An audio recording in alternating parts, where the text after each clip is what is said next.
ছিল কি আর করিয়াছ কি? মহাকালের জোড়া প্রেমে রটিয়াছ সমাধি। কথা ছিল কি আর করিয়াছ কি?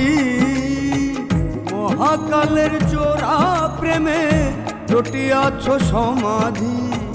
ক্ষণিক ঘুরে স্বার্থ লোভে, ক্ষণিক ঘুরে স্বার্থ লোভে এই বিভাজন।